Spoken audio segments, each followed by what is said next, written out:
Assalamualaikum warahmatullahi wabarakatuh. Perkenalkan, nama saya Lutfiah Nur Afifah Siswandi, NIM 06618111330020 dari kelas B. Di sini saya akan memperagakan praktikum ilmu kebidanan dan kemajuan 2 mengenai pertolongan distokia fetalis karena salah letak fetus.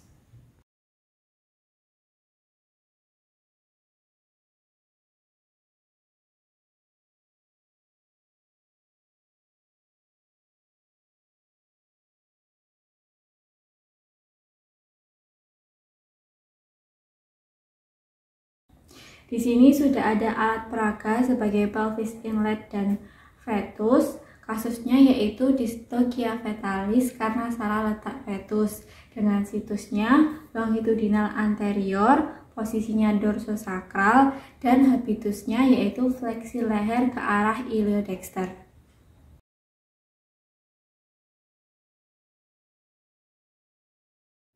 Selanjutnya, saya akan menjelaskan lebih detail kedudukan fetus pada kasus distokia fetalis yang sudah saya sebutkan. Yang pertama yaitu situsnya adalah longitudinal anterior. Maksudnya yaitu sumbu memanjang tubuh fetus itu searah atau sejajar dengan saluran kelahiran. Jadi, fetus atau bagian anterior fetus itu menghadap ke arah jalan lahir. Lalu yang kedua yaitu posisinya dorsosakral. Maksud dari dorsosakral ini yaitu bagian dorsum atau punggung fetus itu menghadap dengan os sakral dari induk. Jadi posisi fetus itu adalah tengkurap. Lalu selanjutnya yaitu habitusnya fleksi leher ke arah iliodexter induk.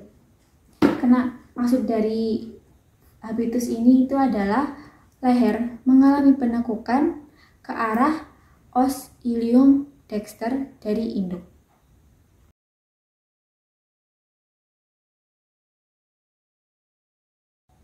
Lalu kemudian saya akan menjelaskan tentang hambatan dari distokia fetalis ini, yaitu dapat dengan mudah diketahui dengan menarik kedua kaki depan fetus. Di sini dapat terlihat bahwa hambatannya yaitu leher dari fetus itu tersangkut pada os ilium dexter dari induk, sehingga fetus tidak dapat lahir secara normal.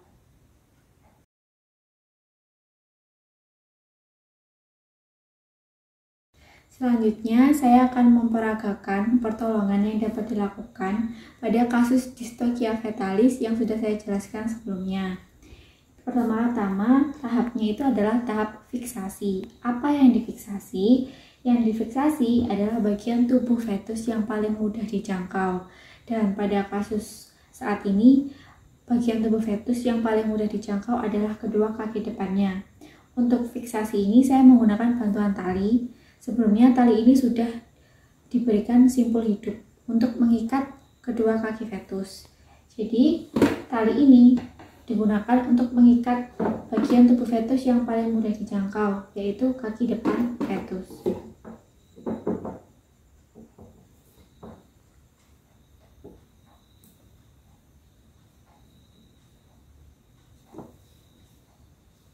Kemudian, tali yang mengikat ini bisa dipegang oleh asisten atau oleh kita sendiri. Lalu, tahap berikutnya yaitu retropulsi. Apa yang diretropulsi itu adalah bagian yang terhambat. Pada kasus distokia ini, yang mengalami hambatan itu adalah leher fetus, yaitu leher fetusnya kan mengalami penekukan dan dihambat oleh os ilium dexter dari induk. Oleh karena itu, kita membutuhkan tali untuk proses retropulsi ini. Jadi, pertama-tama kita memasukkan tali secara intravaginal, lalu tali dijeratkan pada leher fetus.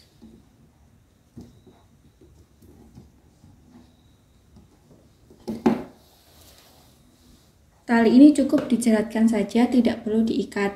Nah, kita tidak perlu khawatir penjeratan leher ini tidak akan menyebabkan kematian pada fetus, karena di sini paru-paru fetus masih belum berfungsi dan pernafasannya sepenuhnya masih bergantung kepada plasenta. Tahap yang selanjutnya yaitu gerakan kombinasi, retropulsi dan traksi. Jadi kita meretropulsi leher dari fetus, lalu mentraksi atau menarik tali yang sudah dijeratkan ke leher fetus, kita retropulsi lagi, lalu kita traksi lagi talinya. Dilakukan berulang-ulang kali sampai kepala fetus itu ada di os ilium dexter dari induk. Setelah bagian kepala atau frontal fetus mendekati os ilium dexter dari induk, otomatis kepala fetus sudah bisa kita jangkau dengan tangan. Kemudian langkah selanjutnya yaitu retropulsi. Tangan kita dimasukkan, lalu kita meretropulsi kepala fetus, kemudian raih mandibula fetus, dan traksi atau tarik kepala fetus hingga masuk ke pelvis inlet, sehingga kedudukan fetus menjadi normal. Kemudian setelah fetus berada pada kedudukan yang normal, kita lakukan diagnosis hidup dan mati. Caranya yaitu dengan melihat refleks kaki, refleks menghisap dari mulut fetus, lalu refleks kelopak mata atau mata. Kemudian bisa juga kita periksa detak jantung fetus dengan memasukkan tangan dan diletakkan di toraks fetus. Kemudian langkah selanjutnya yaitu kita mentraksi fetus dengan menarik tali yang sebelumnya sudah diikatkan di kedua kaki depan fetus. Fetus ditraksi ke arah caudodorsal hingga setengah tubuh fetus keluar.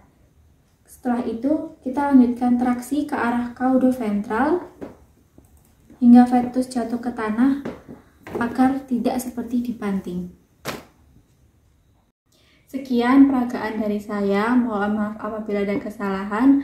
Wassalamualaikum warahmatullahi wabarakatuh.